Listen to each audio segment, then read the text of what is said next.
খেলা হবে বলছিল, আমরা তো তখনও মাঠে ছিলাম, এখনো আছি, কিন্তু ময়দান ফাঁকা। খেলার ময়দান থেকে খেলা শুরু হওয়ার আগে নাই। কথা বলে না? তাদেরকে আর দ্বিতীয়বার বাংলাদেশের ক্ষমতার মসনদে দেখতে চাই না।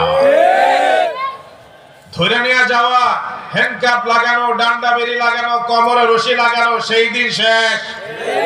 ঢাকা ইউনিভার্সিটিতে রাজু ভাস্কর্যের সামনে এখন কোরআনে কারীমের তেলাওয়াত হয়, নারায়ে তাকবীরের স্লোগান হয়, কোরআনে কারীমের তাফসীর মাহফিল হয়, সিরাতুন নবী মাহফিল হয়। ঠিক না বেঠিক? শহীদ মিনারে এসব আলোচনা হয়, তেলাওয়াত হয়, তাফসীর হয়, সিরাতের আলোচনা হয়, শাহবাগ চত্বরে তেলাওয়াত হয়, জামাতে নামাজ হয়, ইসলামী সঙ্গীত হয়। ঠিক না বেঠিক? এবং এর দ্বারাই বোঝা যায় আগামীর বাংলাদেশ ইসলামের বাংলাদেশ। ঠিক না বেঠিক? আগামীর বাংলাদেশ। না, আওয়াজ বেরো না।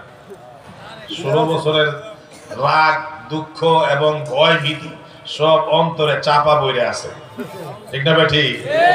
এখন খেলার ময়দানে নারায়ে তাকবীরের স্লোগান হয়। আশা করি এই তাকবীরের স্লোগান গণভবনে হবে, বঙ্গভবনে হবে, সেক্রেটারিয়েটে হবে, সংসদ ভবনে হবে ইনশাআল্লাহ।